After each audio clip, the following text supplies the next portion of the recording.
तो इस फिल्म का अगर आप पोस्टर या फिर ट्रेलर देखोगे तो उसमें आपको जैकी चैन और आर्नोल्ड दिखाई देंगे, और इन्हें देखने के लिए अगर आप फिल्म देखने के लिए जा रहे हो तो बहुत ही उदास होने वाले हो। वैसे भी 2004 के around the world in 80 days के बाद उन्हें एक साथ देखा जा रहा है, क्योंकि इस फिल्म में उनका बहुत ही छोटा और केमियो रोल है। इस फिल्म के अंदर जो इनके बीच में एक्शन दिखाया गया है वो फैंस के खातिर इन्होंने बहुत ही फेयर गेम रखा हुआ है। तो हेलो एवरीवन, आप सभी का मेरे चैनल पे स्वागत, जहां पे मैं एक आपका होस्ट और ये है मेरे गोस्ट। बात करेंगे इस फिल्म के बारे में, तो बिना आपका वक्त बर्बाद किए शुरुआत करते हैं आज का व्लॉग।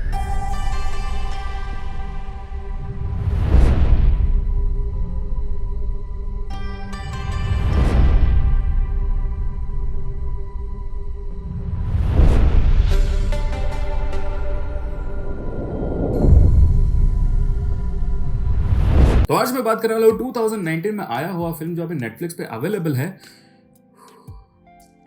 पिक्चर का नाम लेने वाला हूं या मालगाड़ी को गिनने वाला हूं पता नहीं। Mystery of the dragon seal journey to China iron mask. भिंडी, इतना बड़ा नाम। ये फिल्म देखने से पहले मुझे ये पता नहीं था कि एक रशियन फिल्म का सीक्वल है जो 2014 में आया था, फॉरगॉटन किंगडम या फिर वी के नाम से जाना जाता है। अभी उस फिल्म में एक 18th सेंचुरी का इंग्लिश कार्टोग्राफर, मंजे कार्टून बनाने वाला नहीं, जो मैप बनाता है वो, उसके जर्नी के ऊपर ये फिल्म है, जहां पे फॉरबिडन किंगडम में ट्रांसिल्वेनिया का मैप बनने जाता है और उस जर्नी में उसे कई सारे एडवेंचर्स देखने के लिए मिलते हैं। तो अभी इस आयरन मास्क फिल्म में, जो हम बेसिकली इससे सेकंड पार्ट बोल सकते हैं, इस फिल्म के अंदर हमें इसका पहले पार्ट का पूरा जर्नी संक्षिप्त में बताया गया है, जो मुझे पहले पता नहीं था। जब मैंने देखने के लिए स्टार्ट किया तब मैं जब देख रहा हूं तो सब कुछ चीज एकदम बाउंस, एकदम फास्ट जा रहा है। मैंने कहा कि ये सारा सब चीज कहां हुआ भाई। इसलिए मैं आप लोगों को ये चीज बता रहा हूं, अगर आप ये फिल्म देखना चाहते हो तो रशियन का फॉरबिडन किंगडम या फिर वी फिल्म जरूर देखना। अगर वो फिल्म नहीं देखा तो ये फिल्म आपको कुछ समझ में नहीं आएगा। तो इस आयरन मास्क फिल्म में हमें एक चाइनीज ड्रैगन की कहानी देखने के लिए मिलती है, जहां पे उसके आई लैशेस इतने बड़े होते हैं कि वो जमीन के अंदर जाके उनके जड़ से खूबसूरत छोटे छोटे पौधे उगते हैं, जिससे वो लोगों के दुख और वेदना से गुजर रहे उन आत्माओं को ठीक करते हैं। उन पौधों को वहां के लोग टी के नाम से पुकारते थे, और इनकी रक्षा करने के लिए ड्रैगन ने कुछ लोगों को नियोजित किया था। उन्हें व्हाइट विजर्ड्स इस नाम से बुलाते थे, और जिसके ऊपर ड्रैगन को सबसे ज्यादा भरोसा हो उसके लिए एक जादुई सील बना के दिया।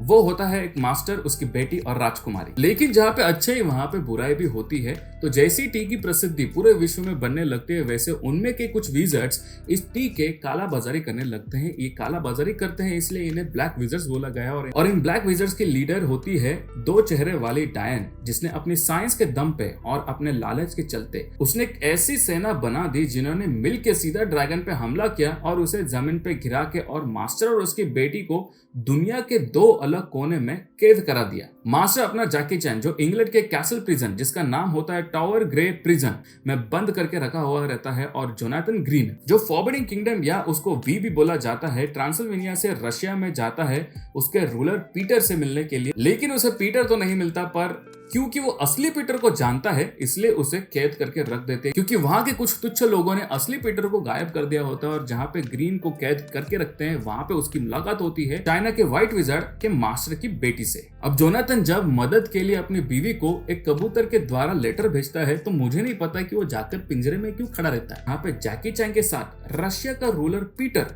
को कैद करके रखा होता है, और जहां पे रशिया का रूलर पीटर और वो व्हाइट विजर्ड का मास्टर जैकी चैन कैद होते हैं, उन कैदियों का जेलर होता है आर्नोल्ड। अभी पीटर और जैकी चैन उस प्रिजन में से कैसे निकलेंगे या नहीं निकलेंगे? क्या चाइना की प्रिंसेस ब्लैक विजर्ड्स को खत्म करके ड्रैगन को मुक्त कर सकती है? यही सब आपको इस फिल्म में देखने के लिए मिलेगा। सबसे पहले बात जो मैंने आपको पहले ही बताया है, इसका अगर आपने फर्स्ट पार्ट, जो फॉरबिडन किंगडम रशियन फिल्म या फिर वी के नाम से भी जाना जाता है, अगर वो नहीं देखा और डायरेक्टली आप अगर ये फिल्म देखने के लिए आओगे तो आपको ये फिल्म बिल्कुल भी कुछ समझ में नहीं आएगा। ओवरऑल अगर फिल्म देखने के लिए जाओगे तो अच्छा है, मतलब ऐसा लग रहा है ना, जब ये फिल्म जो फर्स्ट पार्ट था उसका जब रशिया में बहुत फेमस हो गया, तब चीन वाले भी आकर बोलने लगे कि भाई हमें भी इस फिल्म का हिस्सा बना दो, क्योंकि ये फिल्म में नक्की क्या चल रहा है कुछ समझ ही नहीं आता है। कहानी किस पे है और किस पे खत्म होने वाले है, हीरो असल में कौन है ये समझ ही नहीं आता है। सिर्फ समझ आता है तो नक्की विलन नेम को कौन है, बाकी तो सिर्फ स्टंटबाजी और टोटल टाइम पास है। इतना अच्छा कास्टिंग करके भी टोटल डिजास्टर फिल्म ऐसा कह सकता हूँ, क्योंकि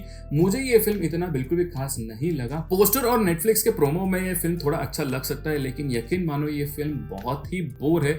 मतलब इस पूरे फिल्म में देखने लायक कुछ भी नहीं है। हाँ, थोड़ा फिल्म का जो सिनेमेटोग्राफी और जो वीएफएक्स और जो कॉस्ट्यूम्स यूज किए गए हैं वो बहुत ही अच्छे हैं, वो देखने में बच्चों लोगों को मजा आ सकता है। लेकिन इस फिल्म का जो रियल चीज है वही देखने लायक बिल्कुल भी कुछ नहीं। मतलब स्टोरी इसका जो है वो पूरा ऐसे मतलब ऊपर नीचे होता है, कुछ समझ नहीं आता एग्जैक्टली फिल्म के अंदर नक्की किसका क्या चल रहा है।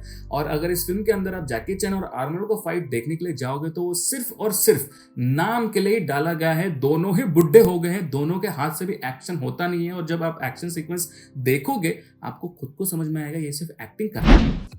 लेकिन अगर अभी मैं रेटिंग की बात करने के लिए जाऊं तो अकॉर्डिंग टू एमपी इसे रेट किया है PG-13। मतलब बच्चे भी इस फिल्म को बिना पैरेंटल गाइडेंस के देख नहीं सकते। ये फिल्म सिर्फ और सिर्फ बच्चों के लिए ही है। लेकिन मैं इतना ही कहूंगा, कुछ अनकंफर्टेबल सीन्स है, कुछ बोल्ड तो बिल्कुल भी नहीं है, इतना भी ज्यादा कुछ मार धाड़ बिल्कुल भी नहीं है, खून खराबा तो इस फिल्म के अंदर आपको बहुत ही कम देखने के लिए मिलेगा।